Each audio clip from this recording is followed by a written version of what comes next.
Siema kochani, wracam do Was z cyklem 5 pytań po długiej przerwie, ale teraz już ruszamy regularnie, obiecuję. I ponieważ zostawiliście tym razem dla odmiany mnóstwo pytań w komentarzach, będzie na co odpowiadać. Pytanie numer 1. Zaczynamy od Karoliny Słomińskiej, która lakonicznie, ale dosadnie zapytała, czy dużo podróżuje. Więc jeżeli mam być szczera, to tak naprawdę w ciągu ostatniego roku podróżuję więcej niż kiedykolwiek podróżowałam przez całe moje 23-letnie, a teraz 24-letnie życie. To jest niesamowite, ile blog Wam daje możliwości takiego,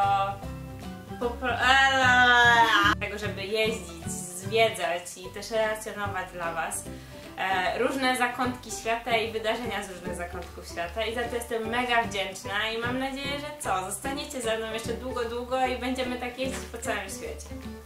Okej, pytanie numer 2, czyli czy zdarzyło Ci się kiedyś jakaś mega wpadka związana z ubraniem? Na przykład, czy poszło Ci ogromne oczko, pękły spodnie, albo oblałaś się czerwonym winem w pierwszych 10 minutach jakiegoś ważnego eventu, albo ważnej randki, to chyba było bardziej katastrofalne.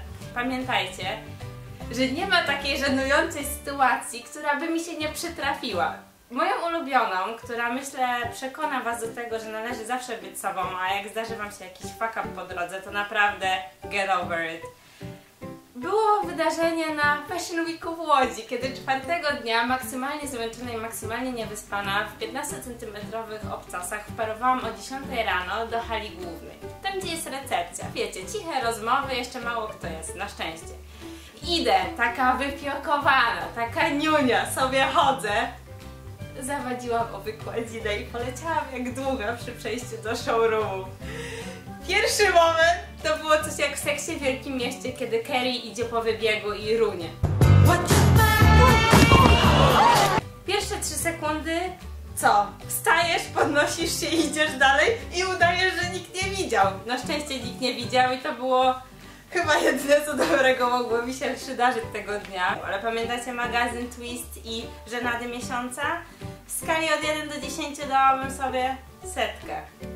Ponieważ nadal oscylujemy w okolicach ubrania i stylu ubierania się, pytanie numer 3, czyli czy jest jakaś rzecz, której za nic w świecie byś nie założyła? Na przykład japonek, ogrodniczek, czapki z daszkiem, a może sandałów i skarpet jednocześnie na plaży. Generalnie mam taką zasadę w modzie, że nigdy nie mów nigdy i to się do tej pory sprawdza.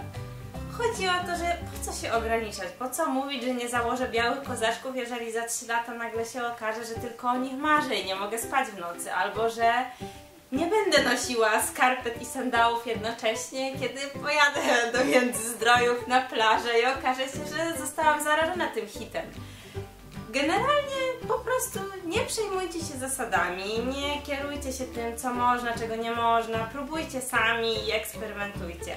Pytanie numer 4 od Cookie Monster plus za fajny nick. Bardziej podoba Ci się wizja szukania przez internet, czy wolisz wymacywać skarby w sklepach vintage? Towar macany należy do macanta. Co Ci się zdarza częściej i czy masz jakieś tajemne strony? Więc prawda jest taka, nie zaczynaj zdania od więc, sorry. Prawda jest taka, że kiedyś 90% swojego czasu spędzałam w second handach, wychodziłam stamtąd z siatami rzeczy po 5 zł, po 10 i tak dalej. Teraz czas jest ograniczony, więc 90% zakupów robię w internecie albo właśnie w vintage shopach. Za co kocham vintage shopy? Za to, że tam są rzeczy, których teraz się nie robi, wiecie, takich, których teraz często ludzie nie doceniają, jakieś woalki, rękawiczki, kapelusze, ja po prostu umieram jak wchodzę do takich sklepów. I tak, kupuj proszek Wizir!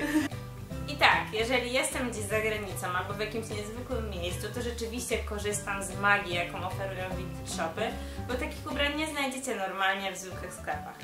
Jeżeli chodzi o miejsca w Polsce, które mogę Wam polecić, to zdecydowanie Portobello Vintage Boutique w Krakowie. Nie spotkałam drugiego vintage shopu w tak dobrym miejscu i z tak rewelacyjnym zaopatrzeniem. A za granicą będę Wam podawać adresy na blogu. I na koniec pytanie numer 5, żeby obalić pewne stereotypy. Jaki jest Twój stosunek do innych blogerek modowych? tak naprawdę mega się cenimy i jeżeli mam być szczera, to na przykład Maf była jedną z tych blogerek, które mnie zainspirowały do założenia własnej strony.